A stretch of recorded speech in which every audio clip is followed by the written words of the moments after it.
Welcome back to another episode of Sunday Mystery School. Today's a little different than what we've been doing recently. Today we're going back to the OG of mystic teachers, Neville Goddard himself.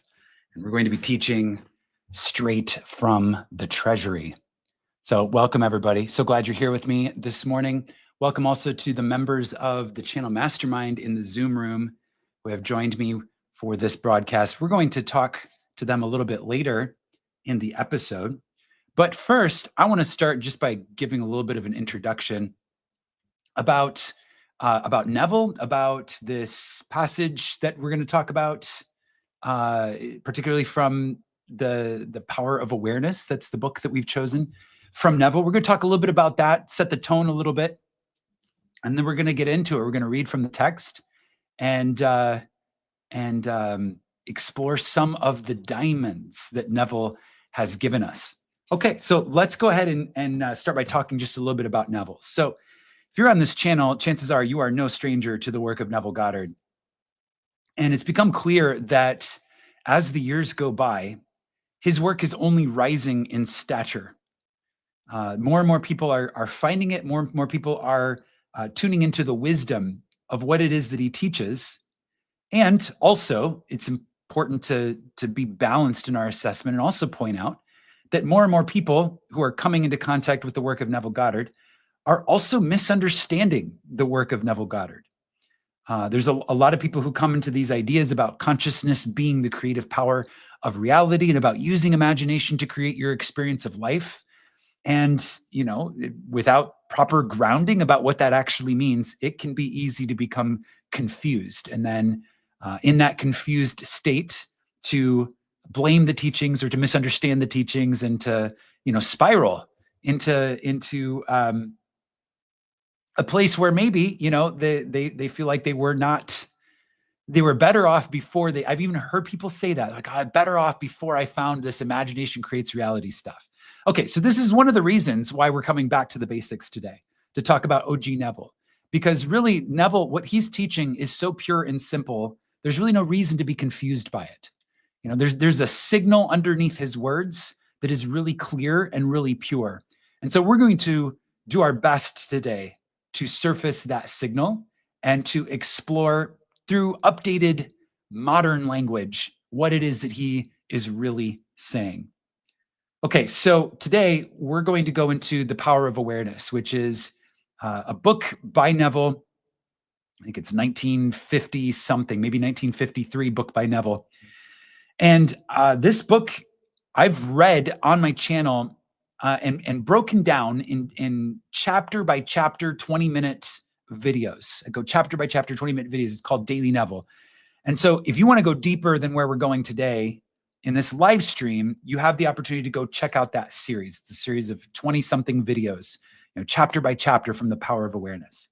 But today we're going to focus on one key idea that Neville gave us in The Power of Awareness. And we're going to focus on chapter 8, which is titled Renunciation. And I've got the PDF here, so I'm actually going to throw it up on the screen so we can go over it sentence by sentence here and really understand what it is that he is saying. Okay, so let's go ahead and jump right in. What does OG mean? OG means original gangster. That's what the kids say these days, the original gangster, meaning that he was the one that was seminal in his work and really set a new tone of the conversation. Okay, so let's jump right into Renunciation. Chapter 8 of The Power of Awareness. Okay, so I was reading from this Neville Goddard Treasury earlier this week. And as I often do, I just simply opened up the book and I let it fall to a page. And then I just start reading, because that's like a magical way to engage with a magical text. And it just happened to fall to Renunciation. And as I was reading it, it became clear that there is diamonds here. And so we're going to share them today. Okay, so Neville begins. He says, by quoting, he says, "There is no coal of character so dead that it will not glow and flame, if but slightly turned.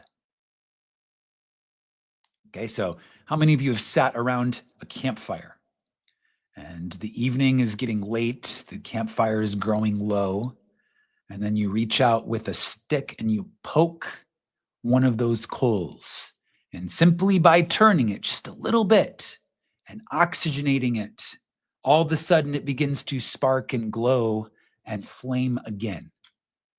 Okay, now, what Neville is using as an analogy here is he's saying our character works the same way.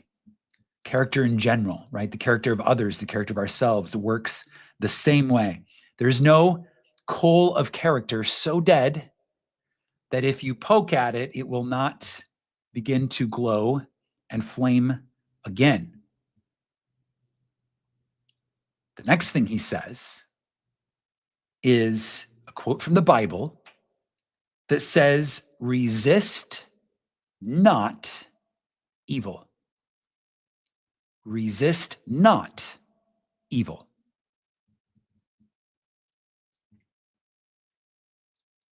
And then a quote from the New Testament that says, whoever shall smite thee on thy right cheek, turn to him the other also. You know, this is a teaching of Jesus. Turn the other cheek. That's the way I was taught it growing up. But in the King James Version, it says, whosoever shall smite thee or strike thee on the right cheek, turn to him the other cheek also. And resist not evil. And there is no coal of character so dead that it will not glow and flame, if but slightly turned. Okay, so these three quotes presented together. What is Neville saying by presenting these three quotes together? Well, let's see what he has to say in the text. Neville writes, there is a great difference between resisting evil and renouncing it. When you resist evil, you give it your attention. You continue to make it real. When you renounce evil, you take your attention from it and give your attention to what you want. Now is the time to control your imagination and give beauty for ashes, joy for mourning, praise for the spirit of heaviness, that they might be called trees of righteousness, the planting of the Lord, that he might be glorified. Okay, so Neville goes on in the next paragraph and he talks about what it means to give beauty for ashes and gives examples of this. But I'm not ready to move there yet. Let's talk about a little bit more about these three quotes that he opens with and this idea of resisting evil. Okay, so we're in a time in human history where there's a lot of division in the world, a lot of division. A lot of people that are very adamant about one frame or perspective or paradigm of what the world is or how to look at the world. And then other groups of people who are equally as adamant and determined and passionate about their conflicting, opposing frame upon the world. And what we see when we observe what is happening in mainstream society, what we see is a lot of people doing what could be called resisting evil. Okay, so they, you know, in the story, in the narration that they're making up about what the world is, they see perpetrators of evil. And they believe that it is their duty to resist that evil and to resist those people who they see in their authorship. They're writing this to be true for their lives. They see these people as perpetrators of evil. And so they are writing for their lives through that agency of authorship that we all have, that they need to resist these people. And what they may not realize is that resistance is a form of energy investment. Okay, it's energy investment. If you think about, let's say your car is starting to run downhill, like it's starting to just roll downhill and you're in front of it.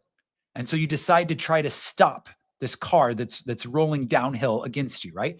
You become resistance and you're putting your shoulder and you're pushing against the bumper of this car. How much energy are you investing in resisting this car?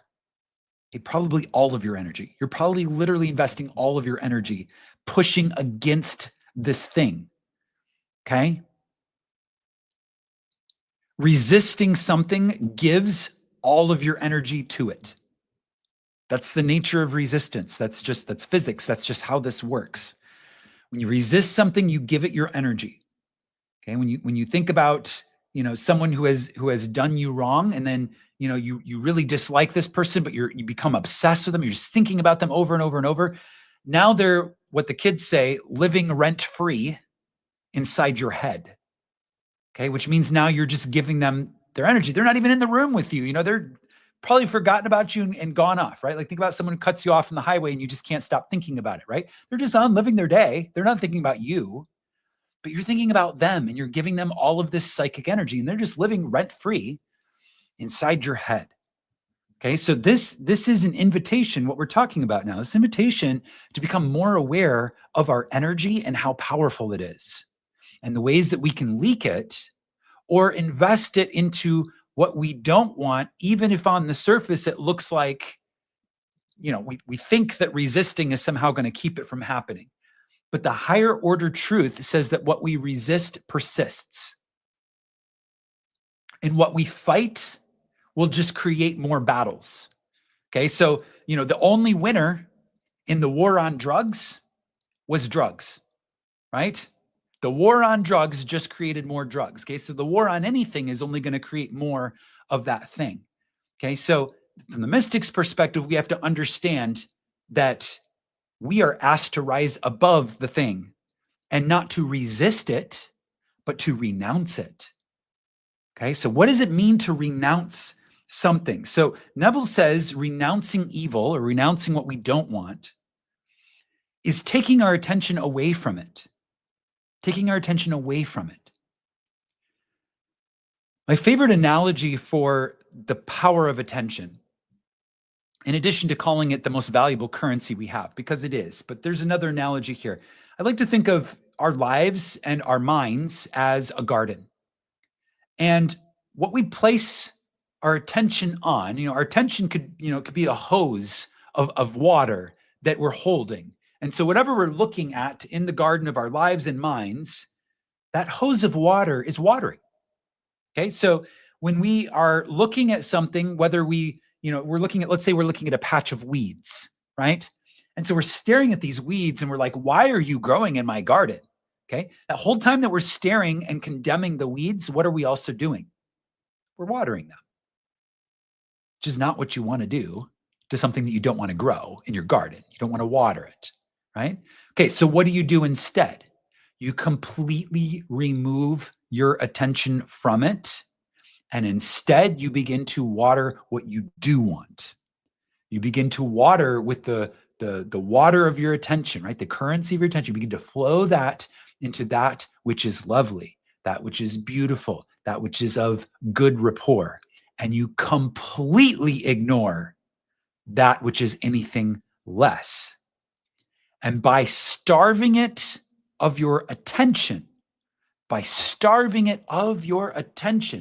and crowding out to the unloveliness with that which is lovely, okay?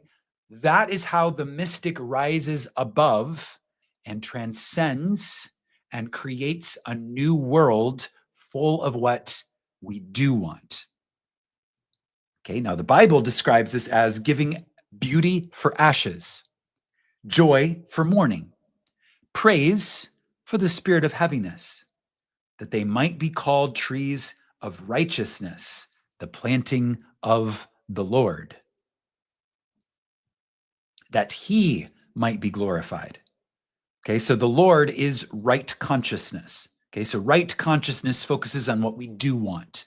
Okay, so the planting of right consciousness, that right consciousness might be glorified, that's this beauty for ashes, joy for mourning, praise for the spirit of heaviness.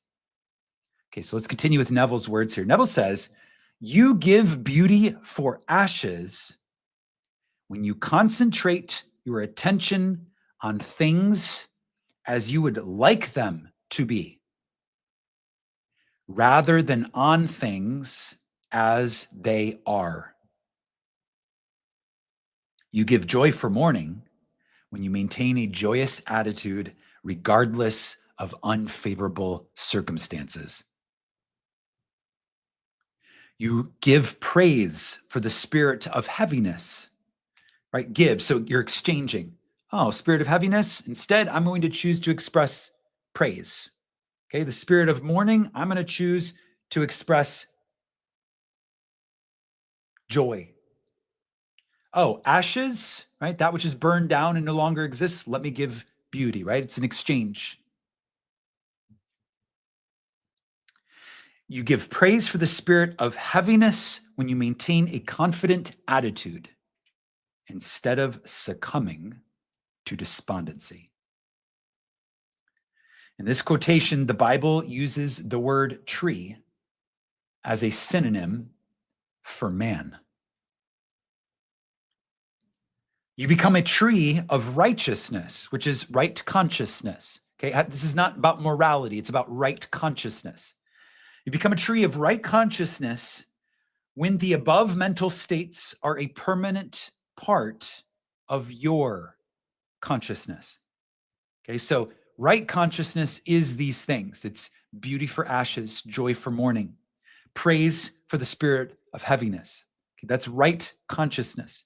And you become a tree which is growing and expressing right consciousness. When these mental states become a permanent part of your consciousness. Now, how do you do that? How do you make these things a permanent part of your consciousness?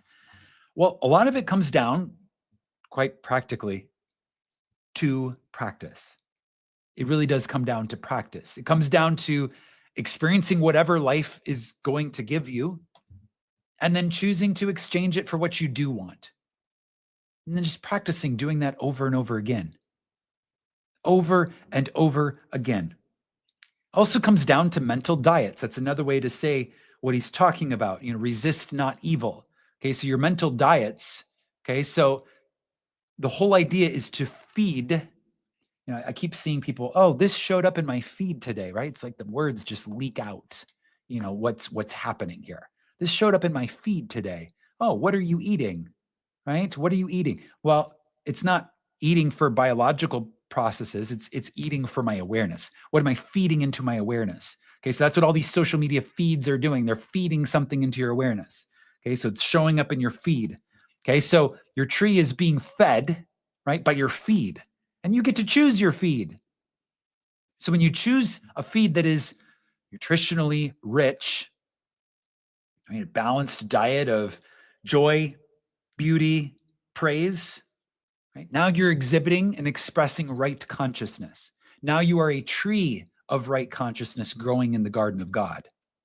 Okay, so now your mental diet of joy, peace, beauty, kindness, love, compassion, transcendence, growth, your mental diet of that is also those seeds that are going into your garden. You're going to see those begin to grow and sprout, particularly when you continue to water them with your attention and remove your attention from any weeds. Neville says, you are a planting of the Lord, which is right consciousness, when all your thoughts are true thoughts. It's probably the most powerful sentence in this whole chapter. You are a planting of the Lord, which is right consciousness, when all your thoughts are true thoughts.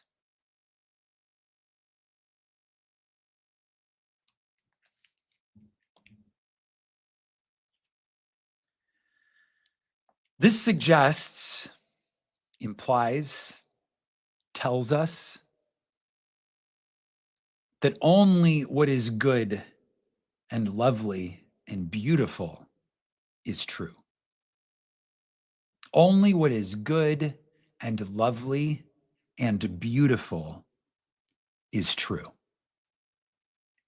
And when all of our thoughts are true thoughts, meaning we're seeing that which is good and beautiful and lovely, that's when we are truly a planting of the Lord, meaning a planting of right consciousness. The Lord is I am, as described in chapter 1, and I am is glorified when your highest concept of yourself is manifested. What could possibly bring more glory to I am? What could possibly bring more glory to I am than you and I choosing to manifest our highest concept of ourselves? That is what brings glory to I am. That's what brings glory to God. That is what makes us true plantings of the Lord. Neville continues, he says, when you have discovered your own controlled imagination to be your savior, your own controlled imagination, controlled through practice, practicing on focusing on what you do want, on that which is lovely and beautiful and of good rapport, focused on beauty. That is a controlled imagination. When you've discovered your own controlled imagination to be your savior, meaning you can manifest anything using a controlled imagination,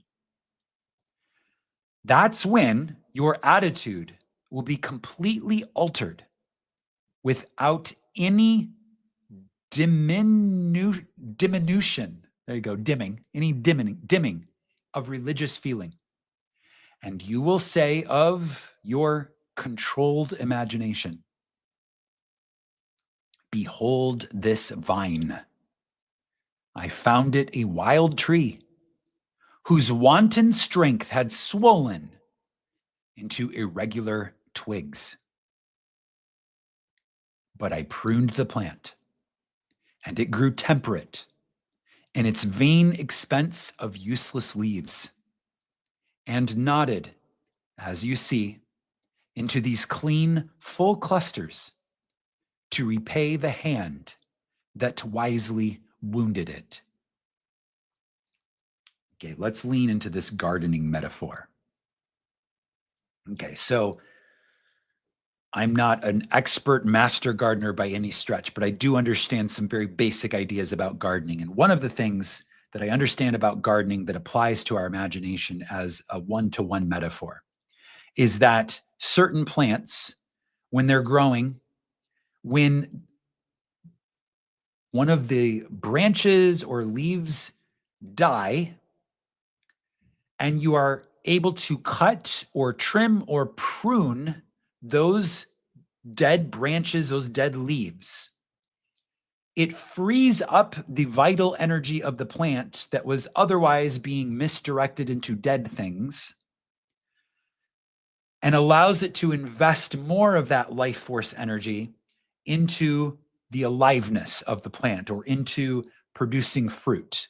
Okay, so sometimes pruning a plant is exactly how you increase its yield, which might be a little bit, that might go against logic, because you're like, oh, well, wouldn't more branches, more leaves create more yield? Well, no. It's actually a focused life force energy that can create more yield.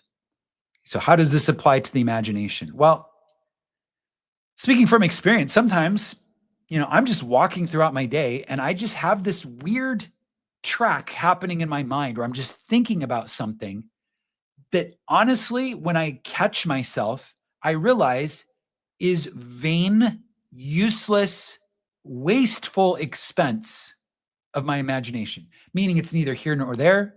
It could be literally just idly thinking about something that means nothing, or in a darker context, it could be even thinking about something I don't want or playing out a scenario that I don't intend to manifest. And when I catch myself in that, which is a practice, I get better at it every day, but it's a practice. When I catch myself in that, my first thought is, this is just energy that I'm just leaking into the ethers, okay? Because thoughts are not inert, they are transmissions, okay? So Neville says that a thought is a voice that is low, right? A thought is spoken low, right? Quiet voice. Whereas what you speak is a loud voice, what you think is a quiet voice. So whatever those thoughts are, whatever that track is that I'm running in my mind, I'm speaking out into the universe, just at a really quiet volume, but speaking nonetheless and leaking that energy. And if I desire to be a planting of the Lord, I must prune those thought tracks from my mind, from my imagination. And I must acknowledge the wanton strength of my imagination, right? That my yoga teacher always talks about the monkey mind, right? Which just kind of runs all over and does whatever it wants to do, and it's strong, okay? And that demands of me to have the self-discipline to rein it in. I, in the awareness that I am, must be stronger than the monkey. I must have the willpower to say, no, I am pruning, I'm cutting away the dead, useless, expansive leaves, right? Or the irregular twigs, whatever it is I'm imagining that means nothing, okay? I must cut that away. I must prune it. I must remove these useless leaves.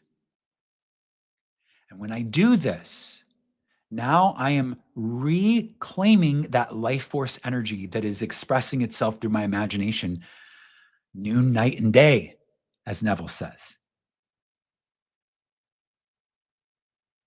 And when I have that clear stream of life force energy, and I have trained and tuned my imagination, I have honed my focus, now my yield will increase. The fruit that my imagination will bear, what I will manifest into the reality around me, that yield will increase because I have focused and concentrated the life force energy of my imagination and specifically my attention.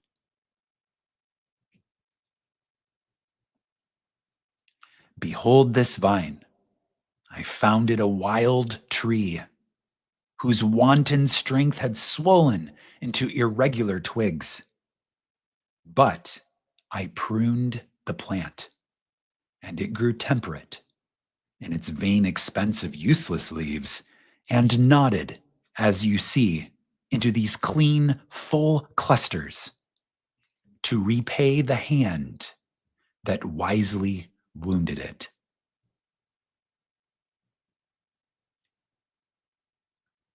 Neville says, by vine is meant your imagination, which, in its uncontrolled state, expends its energy in useless or destructive thoughts and feelings. But you, just as the vine is pruned by cutting away useless branches and roots, you prune your imagination by withdrawing your attention from all unlovely and destructive ideas and concentrating on the ideal you wish to attain.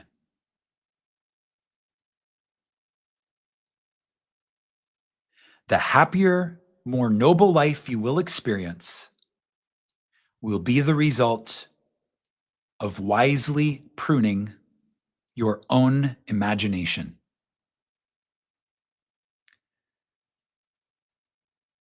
Yes.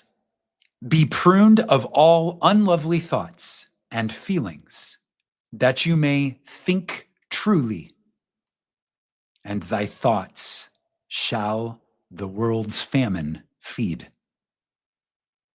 Speak truly, and each word of thine shall be a fruitful seed.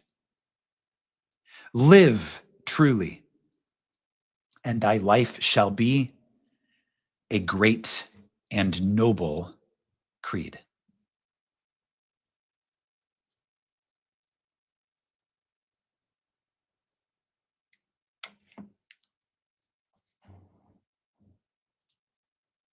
All right, so this is a live stream. We're live on YouTube right now. I've also got some folks in the Zoom room, and I do want to make it a little bit interactive. So what stood out to you from what we just said? What stood out from you from what you just said? I'd like to see it dropped in the chat, either on Zoom or on YouTube here. What was that line that is resounding for you? Go ahead and share in the chat. And while we're waiting for those to come in, I'm going to share a story. This is a secondhand story. This is a story a friend told me that I think is appropriate for this moment. I think it illustrates the idea. So my friend was vacationing in the islands, and he was at a high-end private club, invited as a family member of a member of this club. And so he's hanging out in this club on vacation, and he strikes up a conversation with a gentleman sitting there in the club in the islands.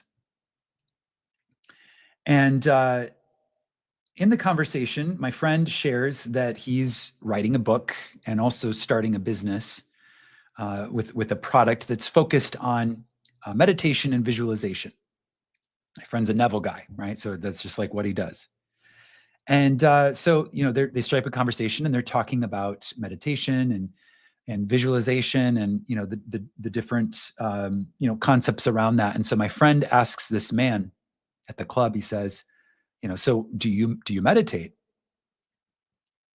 And the man said, yes, every single day since I was 16. Every single day since I was 16. This man's easily in his 50s. And so my friend said, well, very cool. Like, do you mind sharing a little bit about what you do or what your technique is? And the man said, well, when I was young, I took a class or a couple classes, or I've heard people speak about, meditation is this idea of clearing your mind, right? Clearing your mind and trying to transcend the thoughts and just getting into a space of nothingness, silence, right? Just I am, just complete awareness. And he goes, that never resonated with me, so I didn't do it. And so my friend said, okay, but you said meditation. So what do you do? And he said, oh, I just wake up in the morning and I sit quietly by myself. And for 15 or 20 minutes, I just think about what I want, about who I am, about all of the lovely things in my life. And I just fill my mind with a pure and clean broadcast of my values and who I'm choosing to be this day.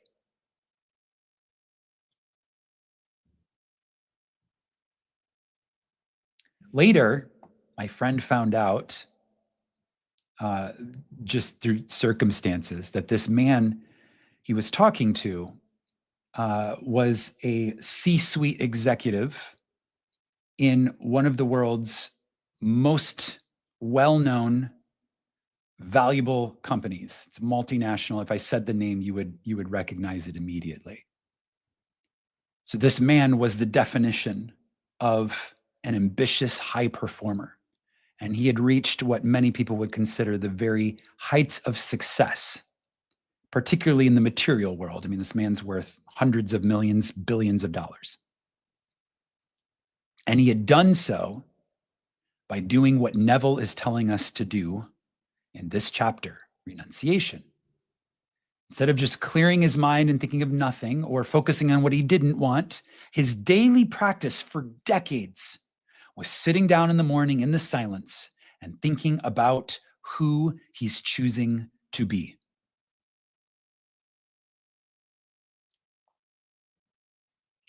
Okay, so back to the chat. All right, couple chat messages coming on. We're starting on YouTube here. So on YouTube, I see this concept of pruning the vine stood out for me. Yes. Pruning the vine, cutting away the useless leaves, catching those tracks in the imagination that they're not productive. They're not going to lead to more of what you want, right? So why waste the energy, right? Your thoughts must be invested. You know, your thoughts, your words, your attention, and your money. These things must be invested, meaning that if you're going to send any of these three things out, your money, your thoughts, your words, your attention, if you're going to send any of them out, you better do it in a way where you're expecting an ROI, a return on that investment, and it better be positive, right? You don't want to waste your thoughts, your money, your attention, your words. There's no use wasting any of these things. You want to invest them. And to invest means you're expecting a return. Yes. So that's all about pruning the vine. Good morning, Angora. Angora says, I am a gardener, and I have always resonated with the concept of tending the garden of my mind. I appreciate being reminded to prune and weed, removing those thoughts that are not fruitful. Yes. And Yogesh Joshi says, preventing the energy drain. Yes. Beautiful share. I'm going to read the chat from Zoom, and then Ariel, I see you're on camera. I'll come to you next. In the Zoom chat, it says, I am is glorified when your highest concept of yourself is manifested. Isn't that beautiful? Isn't that a beautiful concept?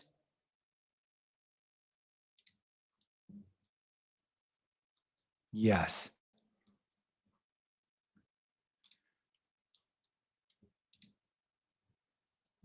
And Kathy writes, when pruned, it frees up energy of the plant into creating more yield. When you catch a thought, which is quiet speaking, it is still going out to create, and that is energy leaking into the ethers. Yes, brilliant summation of the key idea there. And Ariel, if you want to come off mute and share, go ahead. Hi, I was just going to say I loved the session, and the pruning reminded me of allowing the noise to dissipate and dissolve. And so I was like, that's it. So just different ways of returning to signal into the plant. Yes. The nourished plant. And so I was just like, yes, it makes sense. So all the different analogies that we explore at different times. So beautiful. Thank you. Yeah. Thank you, Ariel. Yeah. Yeah. Orlena. Yes. Amazing as always, but I have a question. Of course. So I said, how are we supposed to look at bad thoughts if true thoughts are only good, lovely, and beautiful? Mm-hmm. Yeah. So bad thoughts are distortions. They're distortions. Okay. The premise is false. So we can assume that if it's not in alignment with that which is good and lovely and noble and true, then we can assume that it's a distorted signal. And there's something about it that is founded on a premise that isn't real or true. So why do we have them then? And it's all I am, right? So I don't get it. I think a lot of it comes down to our scripts, like we talk about in Brave Mystic training, the scripts that we've inherited, and keep in mind, this world is a world of polarity, and it's by design. It's meant to be that way. And so I think really the fact that bad thoughts, quote unquote, bad thoughts do exist is an invitation for us to step into that agency of authorship and pick up the pen. Right? Because without that, what would be the invitation, right? So it's like this. Okay. So I think it does serve as a invitation, particularly when we choose to see them that way. Right. Okay. So then they're not really bad thoughts per se. It's just how you look at it. Exactly. And in the chat, I see Ariel saying, how does this tie into the intelligence of all things? And that's kind of what you just said. It's not that the thought's bad, it's that it's just not true. And the distortion is part of the mechanism to help us find the truth of the signal. Okay. So then they're not really bad thoughts. Not really. What Kathy is saying in the chat is, Kathy says, maybe instead of looking them as bad, consider them just to be not useful. Right. Okay. Unproductive. Great. Yeah. Yes, it's a different framework. Good. Yeah. Okay. Great. Thank you so much. Yeah. Thank you, Orlena. Going back to YouTube here. So Penny shares, the words that changed my train of thought spontaneously is that the thoughts are a whisper. Yes, it speaks louder in the conscious. Yeah. Well said, Penny. And Dr. Hall says, I love the concept of getting silent and meditating on what you want or how you'll like your life to be. It brings to mind Philippians 4:18, where Paul says, meditate on these things. Yeah, I hope I did that story justice. And I just want to circle back to it one more time just to make sure we really landed that. Like I said, I wasn't there. This is a secondhand story told to me by my friend who was moved by what he experienced by this man, particularly finding out the heights that this man had reached in the world of Caesar afterwards and then connecting the dots. So it's this idea of, he could have woken up in the morning like so many executives do and gone instantly into cortisol and stress. Oh my God, this part of the company's burning down. Oh my God, we've got this lawsuit, all the things that C-suite people have to deal with. But that's not what he chose to do. Instead, he chooses and has chosen for decades to wake up in the morning and to go into the silence where most people would just meditate on nothing. And for him, his practice has been to focus on what he does want, right? Focus on what is beautiful, on what is lovely, on his values, on who he's choosing to be this day, on giving thanks and gratitude for all of the beauty and loveliness in his life. And so by focusing on that, he's tuning his signal every single day. And now he's assisting in the helming of this multinational corporation. And honestly, it gives me a little bit of joy to know that a man like that is assisting leading a multinational company like that, right? It helps me feel like, hey, maybe the right people are up there after all, and they're doing the best they can, right? So something to consider there. And I think we all can learn from that. Like, hey, let's wake up in the morning and, instead of immediately jumping into reaction, let's go into the silence and really meditate and contemplate. And in so doing, prune those clusters into clean, knotted, tight clusters that will bear lots of rich fruit, not just today, but every day. Yes, in the Zoom chat, Ariel is pointing out this is a resourceful meditation, leveraging the blank canvas of the morning. Beautifully said. Beautifully said. Yes, thank you. Jeannie says, distorted thoughts can also be thought of as inversions of the true. Inversions, right? So like flipped upside down. And so by reversal, we can arrive at what is truly being spoken. I love that you just gave us a little key to unlock this idea of distorted thoughts. So distorted thoughts are basically coming in upside down. It's kind of this idea of inversion. So when we can flip them back right side up and find the truth of the signal, it's like the distortion is pointing at the signal. Fantastic. Carrie shares, if I don't meditate in the morning, the bad thoughts or useless thoughts, we'll say, will take over. So at night, all right now, what it is I want to think about in the morning so that I'm prepared. Yeah, so at night, think about what you're going to think about in the morning, preceding getting set up for success. I love that. Thank you for sharing that, Carrie. Oh, yes, inversions of thought, the other end of the stick, as Abraham says, and then pivoting. Yeah, beautifully said. Okay.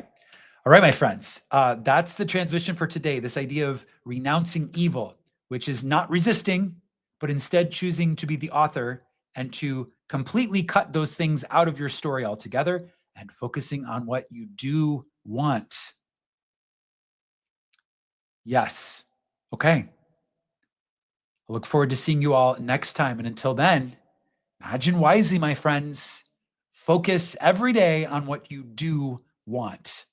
And I'll talk to you all again soon.